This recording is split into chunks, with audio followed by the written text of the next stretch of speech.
All All right. right.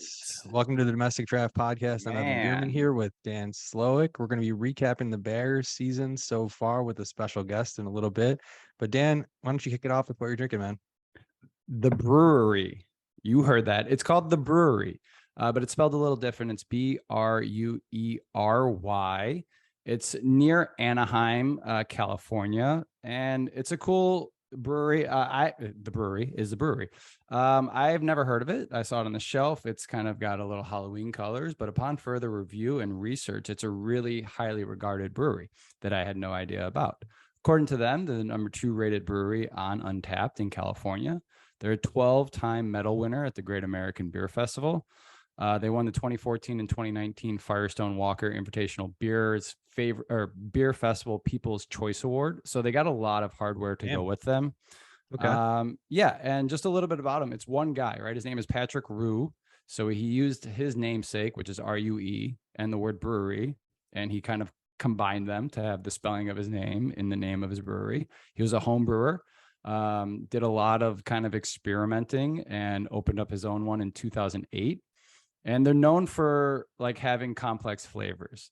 They have experimental flavors using different ingredients. They're also really well known for barrel aging, which is really popular in the beer community, right? They do oak barrels. They also do fermentation of their beers as well. They use wine barrels as well. So some of their barrel aged stuff is ranging from like 13 to 19%.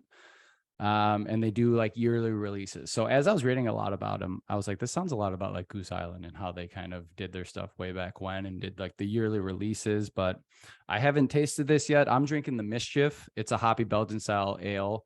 Their description, not mine, but it says this wickedly good golden ale is fiendishly dry hopped with American hops to add a layer of complexity and mystery to its fruity, dry Belgian style. Citrus and resin diabolically combined with ripe melon, pear, and slight peppery spice is a precariously effervescent mixture. Enjoy it, but you'll want to keep an eye out for it because it is 8.5%. What do you got, man? Ooh, all right. All right. See if you finish that off by the end of this show. You're going to be feeling a little bit. So I have Riggs Beer Company. It's out of Urbana, Illinois. I was down in Champaign this weekend with some friends, and so they provided me with a beer that I'd never heard of either, something that we can't get up in Chicago. But it's Matt and Darren Riggs. Both went on active duty. They were both on U of I ROTC scholarships. And yeah, Darren became a nuclear submarine officer in the Navy, and Matt was a combat engineer officer in the Marines. They did a combined 15 years of active duty, and they were able to sample plenty of beers from around the world. And for a while, actually, both stationed in the home of many great craft breweries, San Diego. There you go. So while stationed in California, Matt convinced the owner of the San Marcos Brewery to trade him some brewery labor for free beers and dinner. And then he lived in the U.S. for several years. His wife's actually from Germany, so she convinced them to go back to Germany, and he moved there, started his brewing career at Brauhaus Faust. I think I said that right, in Miltenberg. And Darren got off active duty, attended UC Davis Master Brewers Program. Um, Learned how to brew there, and then he went on to work at Anheuser-Busch. And then in mid 2015, both brothers packed up, both moved back to Champaign, where they're originally from, to start brewing together using grain grown on their family farm. And from day one, they focused on brewing German and American beer styles, you can imagine from their background, and incorporating large amounts of their homegrown Riggs farm grain into their beers. So I have here a Hefeweizen. It's, one of the most popular German beer styles. It's 5.2%. It's a 3.8 on Untapped. It's got that rich banana aroma, clean finish, and it's only slightly tart. So I'm a big fan of this beer. Love it. Check out Riggs Beer Company if you ever get the chance. And speaking of ties to Illinois and Southern California, we have a special guest coming on to join us and have a beer with us today. It's Alex Shapiro. He's at Alex Shapiro NBCS on Twitter. He's on the Bears beat for NBC Sports Chicago and a member of the Under Center podcast. Alex, thanks for joining us. Yo, thanks for having me, fellas. This is fun. Beer and Yeah. Bears? Are you kidding me? Let's go. So I don't want to be left out. I brought a beer too. What do you got? All right. I got a little New Glarus. Now, Bears fans, don't read me for going into enemy territory here to get this beer, but I mean, New Glarus is so great. And I know this is not an endorsement. They're not, whatever. They don't need it. They Honestly don't need it. And I know everybody's about the Spotted Cow. People love the Spotted Cow. For me, it's the fruit ales. Mm-hmm. I'm in to all their fruit ales. I'm sipping on a little nectar ale from 2022. I don't have the the exposition that you guys had on your beers, but to me, it's just like a nice bowl of peaches. And I enjoy their fruit ales. So I'm sipping on a New Glarus Nectar Ale. If I knew we were talking Goose Island, though, I've got like a billion Goose Islands behind me. I'm way into the BCS stuff, the bourbon barrel. Yep. Hell yeah. And they still do the releases. They still do. In fact, my brother-in-law and I were just talking the other day. It's like, oh, should we do the Black Friday thing? Should we do the BCS day? We're still undecided, but we've been doing. Is it still as good? Because I feel like it maybe has dipped a little in recent years. It's more of a thing, and it's certainly more expensive, which is a bummer, but the varietals still love. In fact, over the weekend, we just had 2 of the varietals. The apple caramel thing, wheat wine that they did a couple of years ago was so good. And then they redid their proprietors from 2014, the really popular proprietors that was like the coconut maple deal. Another just stellar varietal. So yeah, I think they still got it. It's just like a bummer that you have to drop so much money on this beer now, because it used to be like more reasonable in my opinion, but whatever. It's a big deal. People love it. People will pay for it. So God bless them. You've got the connections. You might be able to get it, backdoor handshake agreement kind of pricing. All right. Degrees know a couple of guys with a beer podcast. Could they maybe help me get some BCS on the cheap? You got to talk to our buddy Pete Mikeezer. That's for another time. All right. I did a little research. I saw you went to USC, and that's kind of my territory out here in Southern California. My brother actually teaches there currently. And I'm curious because you studied broadcast, digital journalism, and screenwriting. So how does that kind of? How do you know I was a screenwriting minor? Yeah, I don't know. How does that parlay into? Looked at your resume. How does that parlay into being the Bears beat writer? Was that always the plan, or what is this journey that you were taking? Honestly, yes. I know people like to joke about yada yada living the dream. Yeah. People like to joke, oh yeah, living the dream. I am actually living the dream. When I went to school, the hope was to either be covering the Chicago White Sox or the Chicago Bears, and to be doing it for the station that was formerly known Comcast Sportsnet Chicago. Yep. I mean, that's the station I grew up watching. Every single night before bed, I was watching CSN. So now to be working there and to be covering the Bears is literally a dream come true. It's amazing. Well, I would say my real dream was to be an NFL quarterback. But then it turned out that, I grew to be just 6 feet tall and like 175 pounds. So the NFL was out, and covering the NFL was like the next best thing. But all right. But there's I mean, I've loved watching the NFL my entire life. So it really is a dream come true. Nice. So, yeah, majoring in screenwriting. You got a favorite TV show then? Sopranos. The screenwriting, that's a great one. The screenwriting was like, I'm at the best film school in the world. Why not?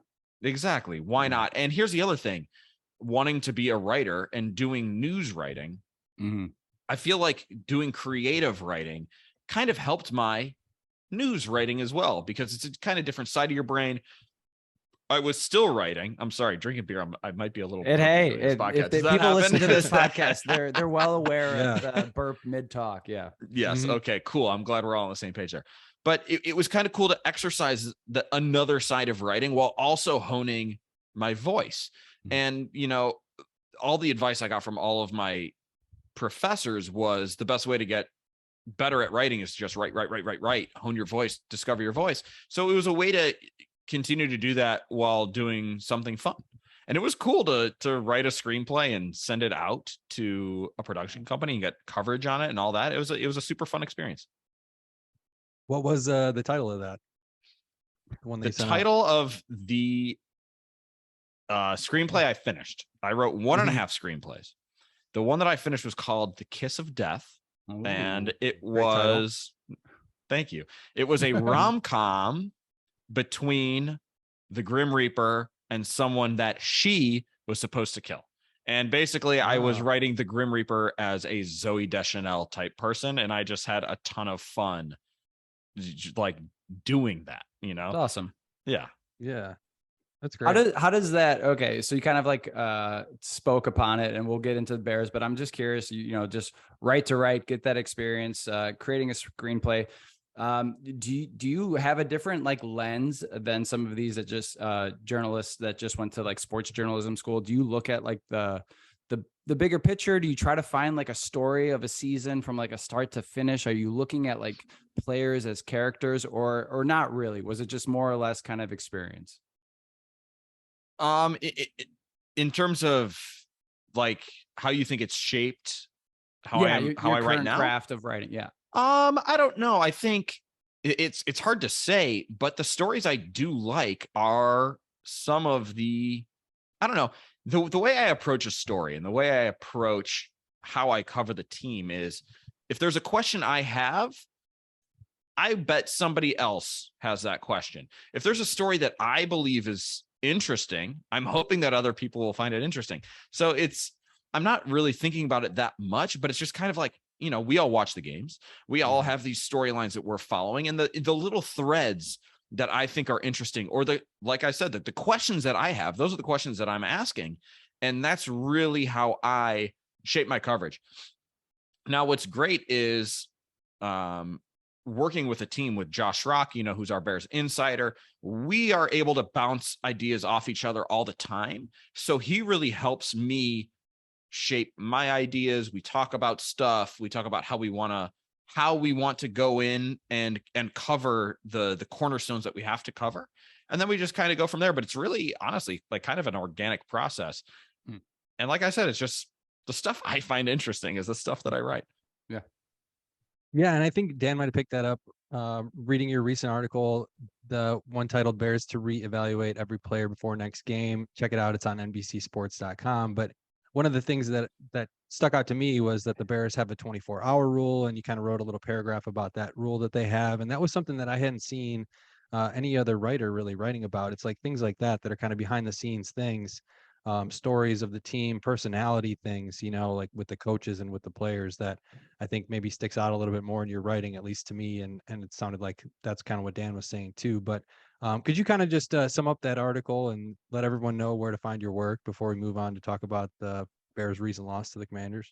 Sure. Well, that was very kind of you to plug my stuff, man. Wow. The mid podcast plug. I love it. But basically the idea was, they had this opportunity because they had 10 days in between games. And so I actually followed up with Jalen Johnson about this today, just asking Jalen Johnson, was this kind of a weird thing that you had this kind of overarching evaluation at week 6? And he goes, yeah, typically it happens quarterly, and we did it quarterly. You're doing the evaluations and the self-scouting all the time, but you'll do more of an in-depth thing every 4 games. I guess with a 17-week season or whatever it is now, they got to figure out where the quarter breaks are. But this was an extra thing. And, I think it's because they had this opportunity, one. And then this is me adding what I believe, not what Matt Eberflus said. They lost 3 games in a row in particularly ugly fashion. So it is a good opportunity to look in the mirror. Not just on a personnel basis, not just player evaluations, but the scheme. Are we putting guys in the best positions to succeed? Are we teaching them, are there better ways that we could teach them to get them to execute better? So it was really an overarching self-evaluation that they went through over the little mini break. And then they came back today. And today they sat down with all the players and they gave them 3 things you're doing great, 3 things you need to improve on. And then here's a plan that we have for you so that you can improve upon it. And I think that's the key, is it's not just criticizing. It's not just saying, oh my God, you missed that assignment. What are you thinking? You're riding the bench. It's, hey, everybody is doing something well. They're going to find 3 things for everybody that they're doing something well that they can hang their head on. And it's not just that you're making mistakes. It's, we can fix these mistakes, and here's how we are going to fix these mistakes. And I do fully expect the Bears to make some sort of changes. I think something tangible will come out of this. And when the Bears play the Patriots, things will look a little different. Eberflus hinted at it a little bit with the blitzing. He goes, yeah, I mean, part of the blitzing, because they blitz way more against the Commanders than we've seen in the past. yeah, part of that was part of the game plan, but part of that is also we need to generate some sort of pass rush, and this is a way we can do that.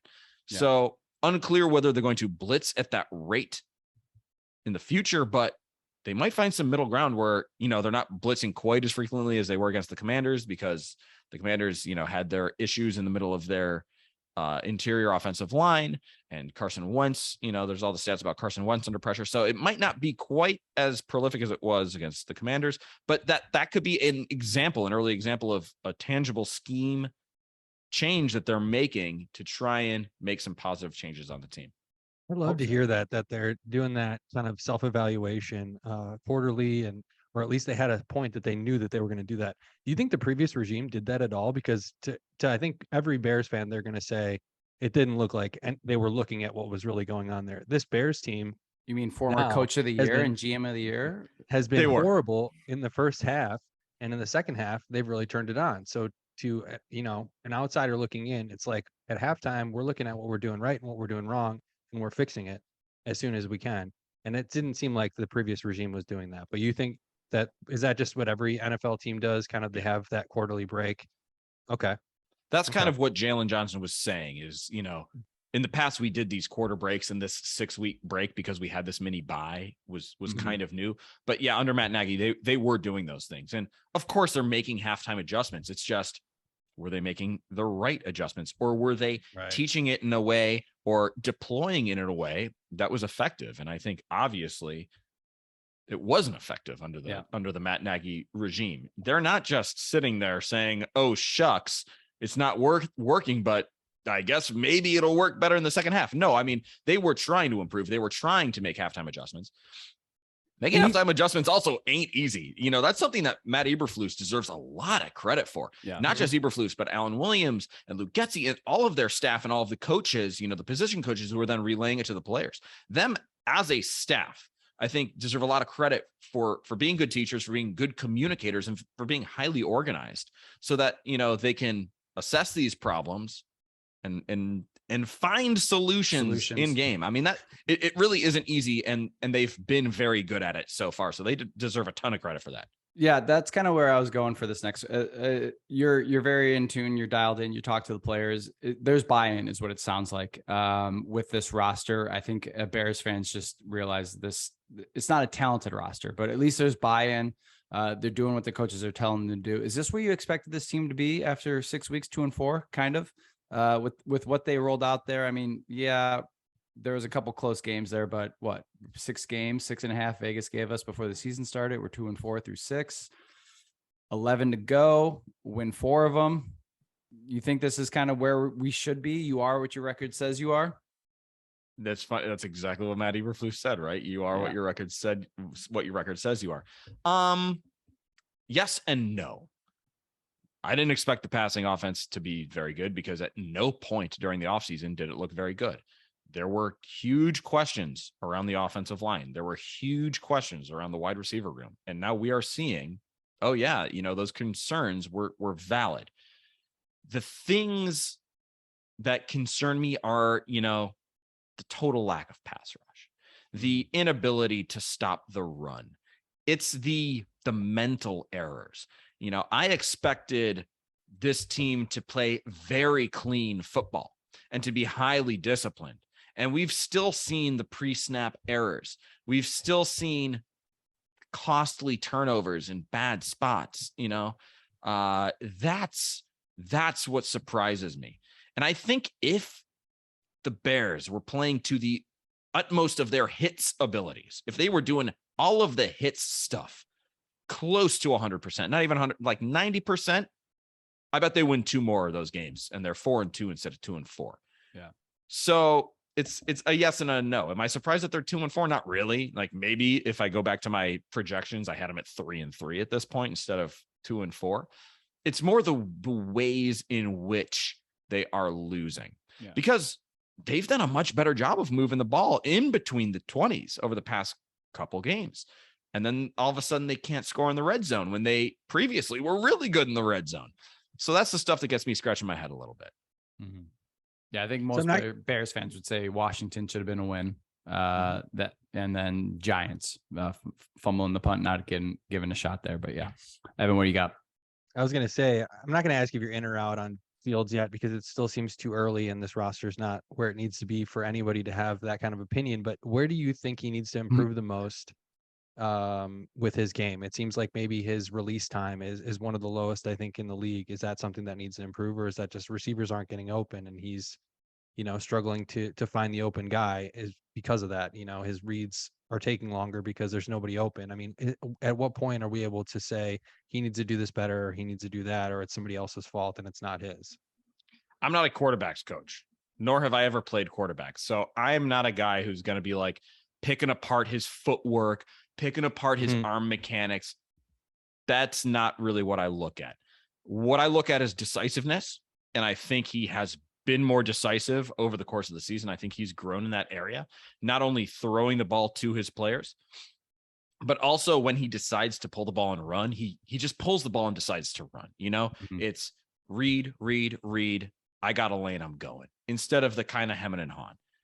And the real number one thing for me that he seemed to be making progress and then kind of took a step back last week is not missing the layups. When you've got a guy wide open in the flat and you're throwing it at his feet, or you have Ryan Griffin wide open in the end zone, I don't care that Ryan Griffin is slow or that Ryan Griffin should have taken that route to the pylon. Like, dude, you got to hit that. You have to hit your guy when he's wide open. And Justin Fields admitted that himself, and he should also understand his personnel. He should know that this is Ryan Griffin, and I've been practicing with Ryan Griffin, and I know he's coming off an Achilles, and he's probably not going to be able to go up and get it. So I should probably lay this as a lollipop right in there. That's all part of it. So those are the things in which I think he can improve. And those are the things that I look at. But I will say, I think he can be great. I know you said you weren't going to ask me to put that on it. I'm in. I mean, we've all been waiting for Justin Fields to put together a full 60 minutes of NFL football. But I believe he has it in him. The moments of brilliance are brilliant. To me, he passes the eye test.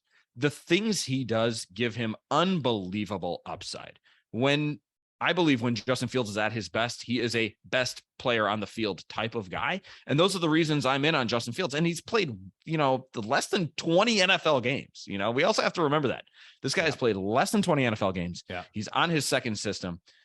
He has not a lot of help around him. So yeah, it's like, it is kind of tough to evaluate him because he's holding on to the ball for a long time, but also dudes aren't getting open, or he's taking a lot of sacks.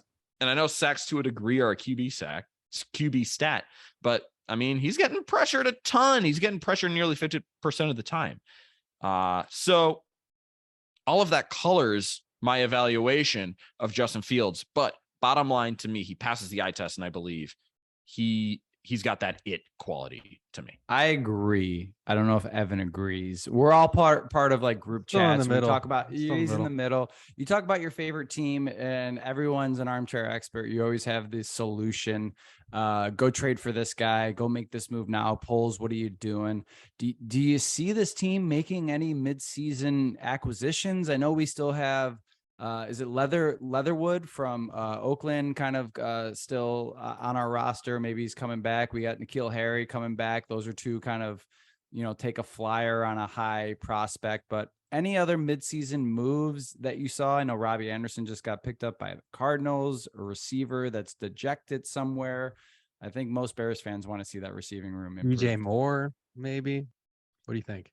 I don't know that the DJ Moore thing makes sense, just because for what the Panthers will be asking for DJ Moore, I don't know that the Bears are in a position to give up that draft capital, because they're not a DJ Moore away from competing, and this is a guy who's super young, who still has a lot of his prime ahead of him. So I imagine the asking price on DJ Moore will just price the Bears out, because let's be honest, like you guys were mentioning, this is a roster with many holes, and they need draft capital to fill more than just the wide receiver room.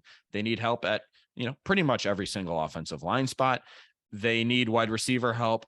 They need more defensive backs. are probably going to be on the market for a 3-tech and maybe a nose tech and probably a defensive end, and who knows about the linebacker position. I mean, there are just so many holes that I don't think they're in a spot to be giving up the draft capital that will be required to bring in a DJ Moore. That being said, I wouldn't be surprised if they made some sort of move.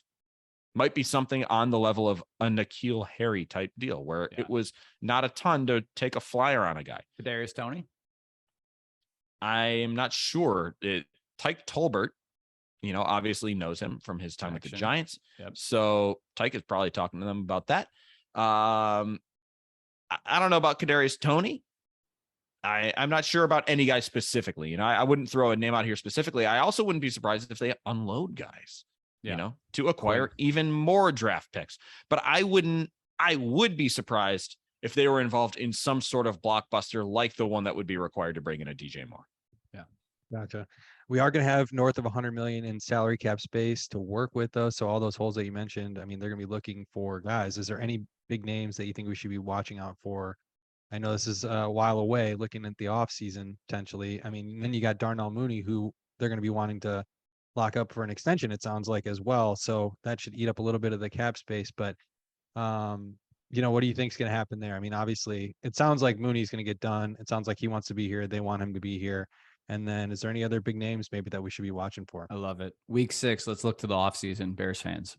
That's where we're at. It's 2-4. What the hell? I'm going to be honest. I have not started my free agency work yet. So I'm sorry to disappoint you there, but you're right. I mean, the guys I'm looking at first are Darnell Mooney and Roquan Smith. Now, I fully expect them to franchise tag Roquan Smith, to be honest, unless he turns around his play drastically. He hasn't been terrible, but he hasn't, to me, been $20 million a year good. So I bet he gets tags. I bet he plays under the tag because he seems okay with playing under the tag.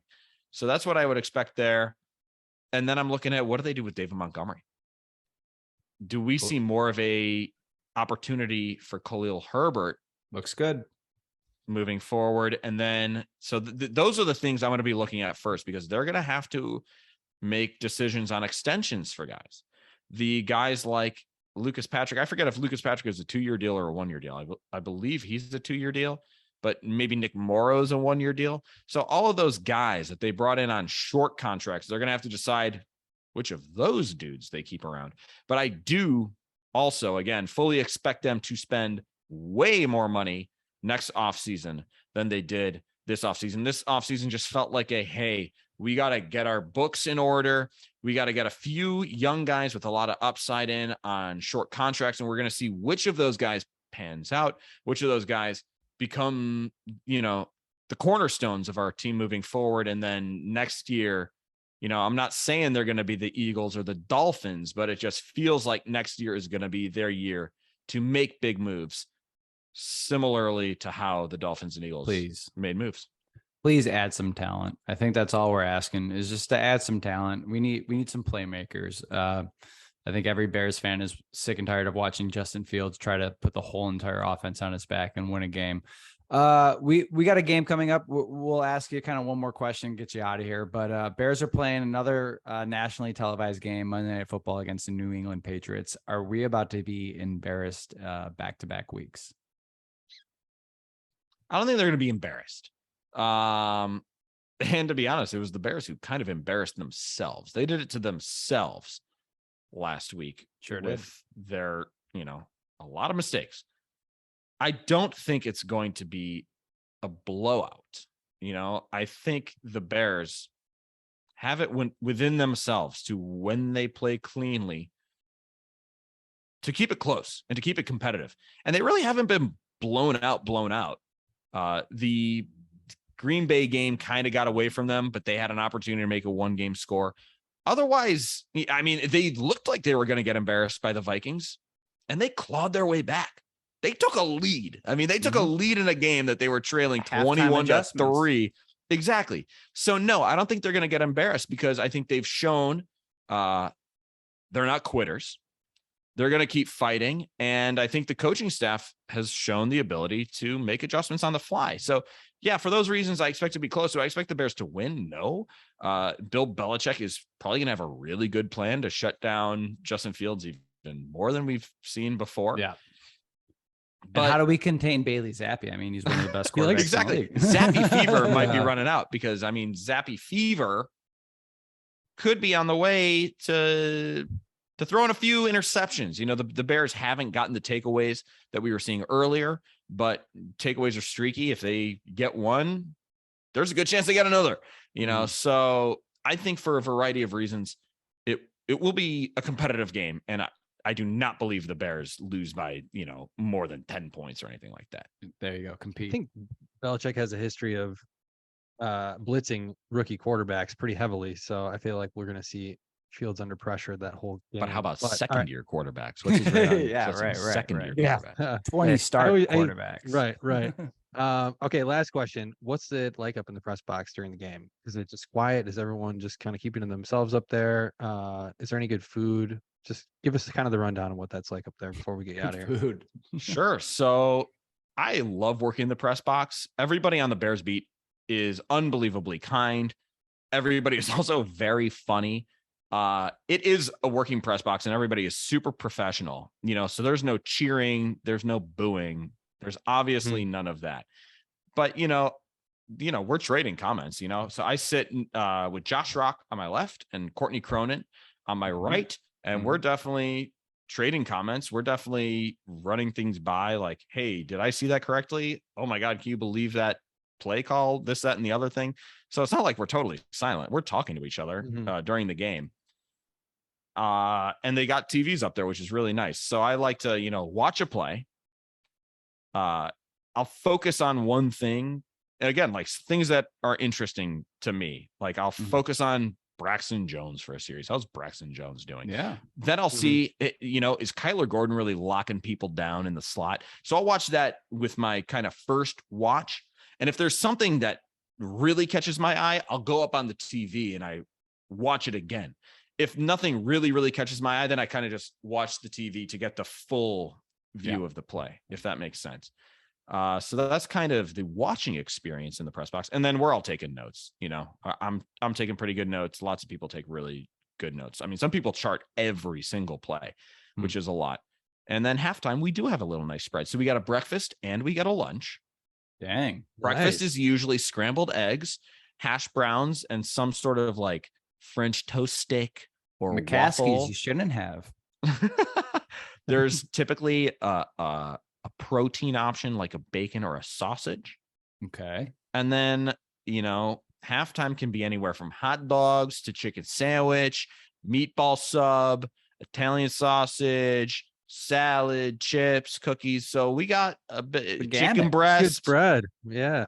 It's not bad. Free food, man. Free food for the press, which is nice. It heated? Is it heated Love during the cold games or?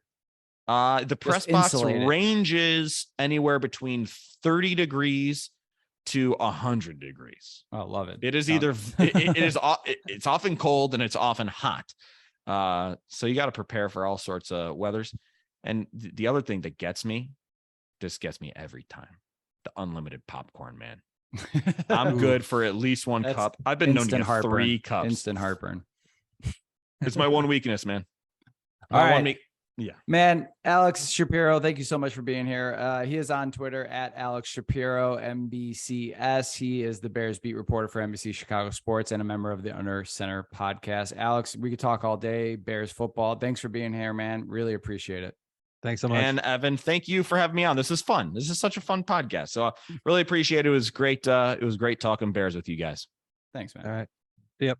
All right. Thanks again to our guest, Alex Shapiro. Again, he is on Twitter at Alex Shapiro. That's SHAPIRO at NBCS. Alex Shapiro, NBCS on Twitter. Dan, the Bulls tip off tomorrow. Are we going to get a W? What are you thinking about this roster? It's going to be a tough game. They're down in Miami, but what am I thinking about this roster and this Bulls? I don't know. They're getting hated on nationally. I don't know if you're following any of like every single news outlet is going last year too.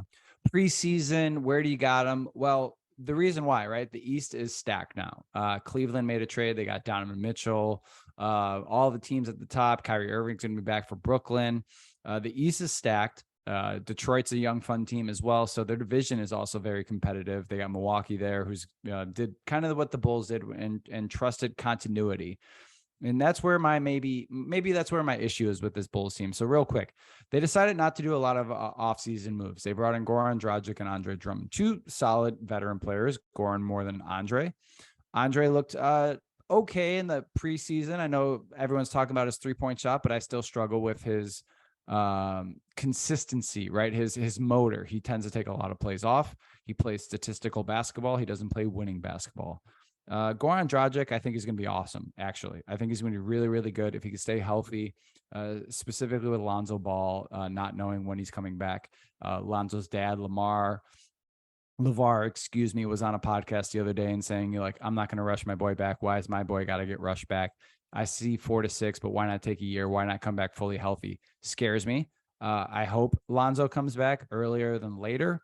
But there's a lot of questions on this team. Zach's already probable for the first game. He's doing injury management on his knee. We just gave him a max contract. Is he going to be that max contract player, or is he going to be taking time off? He got paid and he's going to be a letdown. Is he going to be kind of AD stature to where he's taking a lot of games off and not playing a lot of basketball? A lot of concerns going on in this team. Of course, I'm going to watch every single game. My favorite player to watch this year is going to be Ayo Dosunmu and Patrick Williams. I think if those two players kind of find that dog within them, I know Ayo's already got it, waiting for Pat to develop it. I think we'll be all right. I think if Pat really kind of finds that dog, and that's the big question mark of this whole entire season, right, is if Pat can be that assertive offensive player, I think the Bulls are going to be all right. But as far as tomorrow in Miami, I say we lose our first overall game. And that was me talking Bulls. Evan, waiver wire Wednesday, man. Let's get back to fantasy. Who do you pick up this week to win? Because God knows I need a win. I'm struggling in our league. Who should I pick up? Who should I look at? Well, I helped you out last week with Alec Pierce. I saw you picked him up. That was a good move. He's looking good. I got him on my list again this week. If you need a wide receiver, he's still only 39% rostered. Rookie. He's looking great. You got to get him. He's got a connection with Matt Ryan. If you needed another wide receiver, maybe Robbie Anderson, who just got traded to the Cardinals, worth a flyer. He's only like 13% rostered. Marquise Brown is going to be out for quite a while. So Anderson, I think, is going to be that deep target. He's still got the wheels. He just hasn't been showing it in Carolina. If you need a quarterback, I like Jimmy Garoppolo against the Chiefs this week. I think he's going to need to throw to keep up with them. And then for those leagues where Dak Prescott's available, he's 80% rostered. So there's 20% of leagues out there where he's still available, but he's coming back from injury potentially this week. I know he's available in our league. If you need a quarterback, looking at a couple of teams in our league, I mean, it's tough to find a quarterback this year. Honestly, there's not a lot of great ones. Running back is brutal this week. I think there's a couple old guys maybe here. Latavius Murray, 16% rostered. He mysteriously got most of the work last night in that Broncos-Chargers game. Melvin Gordon seems like he's on the outs, so Latavius Murray might be the pickup. I know he's on the practice squad for the Saints the other day. Now he might be the starting running back for the Broncos the rest of the year. So I think he's worth a pickup. Kenyon Drake, 7% rostered.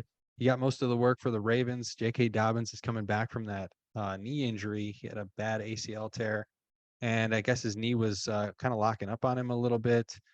So Kenyon Drake got most of the run, and he looked pretty good. So he's available if you need a running back. I know there's a lot of buys this week. And then I think a good running back stash is Deontay Foreman. I think he's available in pretty much every league. He's McCaffrey's backup. He's the guy I would want if McCaffrey gets traded. It sounds like the 49ers are interested in him. The Bills are interested in him. The Rams are interested in him. I think something's going to get done with McCaffrey, honestly, sooner rather than later. So this might be the last call on Foreman as a starting running back. I mean, it's the Panthers. They could be terrible, and they are terrible. And I don't know. I don't know how much value that's going to be, but he could be a starter.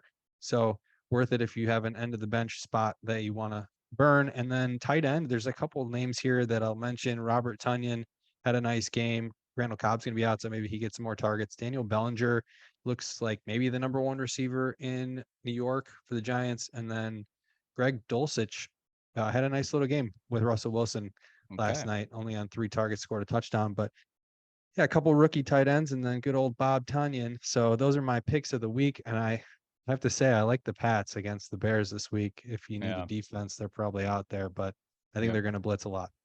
Yeah, they've been actually. I got them in another league. They've been pretty solid last 2 weeks. I think that's Belichick's kid, right? He's running that defense with his tongue out and his nose all crunched up. I don't know. I don't know how they continue to win, but it's a program. They got a good program there. All right. Right.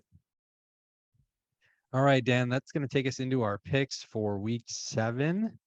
How did you end up doing in week 6? So we're back with picks. Week 6, I was 500. Did 7-7. A couple close ones that didn't turn my way. It's been a rough NFL season. Yeah, it's been low scoring. It has. Sure. There's been a lot of talks, right? This is one of the weird NFL seasons. It's like, name me like 5 really good teams. Are there 5 really good teams, or are there just like maybe 2 at the top and the rest of the league is just figuring out? I mean, the Giants are 5-1. Are they? It looks like the Chiefs and the Bills. Yeah, it looks like the Chiefs and the Bills are the runaway favorites to me. I mean, the Rams don't look good at all, you know, and they were the top team last year. So yeah. All right. Well, let's see what you got for week 7. All right. Starts off Thursday night. Saints at Cardinals. Cardinals. I think I've picked the Cardinals every week. So Cardinals guy. Yeah. Sunday, Browns at Ravens. Ravens. Bucks at Panthers. Bucks. Yeah, it's no brainer for me. Falcons at Bengals. Falcons. Ooh. Both 3-3. I've been riding the Falcons train this year. I love Mariota. Lions at Cowboys. Dak's first game back, is it not? Yeah. Lions. Amon-Ra St. Brown comes back. It's a dome game. Detroit's used to it. Lions. Upset city, baby. Giants at Jaguars. Giants at 5-1. The G-Man. 6-1. Tennessee. Packers at Commanders. Packers. God, I can't believe we lost to the Commanders. They're terrible. Without Carson Wentz, Carson Wentz is going to be out for like 6 weeks. Sounds like. Jets at Broncos. Jets. Jets. Jets. Jets New York are 4-2. Teams are fun to watch this year. Yeah. Houston Texans at Raiders. It's going to be a bad one. Seahawks at Chargers. Chargers are 4-2. Yeah, they looked pretty bad, Chargers. They looked bad, but also at they get Keenan Allen back. Chargers. Chiefs at 49ers. San Francisco. That's a big upset. Steelers at Dolphins. Dolphins. Tua's back. All right, and then Monday night, Bears at Patriots. God damn it, Bears. Why do you got to ask me that, man? All right, there it is. Your perfect pick 'em for this week 7 NFL picks. Evan, fast fact. All right, you mentioned the Jets and the Giants are both somehow good this year. Both teams big underdogs last Sunday, and yet both won. The last time both teams were at least 2 games over 500, at least 6 weeks into the season, was 2010. If they keep this up, we could see both teams make the playoffs in the same year for the first time since 2006. So it's been a long time since both of these teams were good. Honestly, it's good to see both of them back. I have no idea how the Giants are winning games with the offense that they have. I mean, Saquon Barkley is it's Dabble, the whole team. Brian Dabble. Yeah. Well, that was the guy the Bears wanted, right? Same with the GM and the head coach, and we missed out. And look at them; they're 5-1, and we're 2-4. We're struggling. Yep. Makes you. Well, that's our show today. Thanks again for joining us. Thanks again to Alex Shapiro. For Dan Sluck, I'm Evan Bierman. You've been listening to the Domestic Draft Podcast. If you're listening on Spotify, don't forget to rate the show. You can find us on Twitter at Domestic Draft, on Instagram at Domestic Draft Podcast. Our website is domesticdraft.com, and you can watch the show on YouTube. Just search up Domestic Draft and drop us a sub. Thanks again for listening. Cheers. Cheers.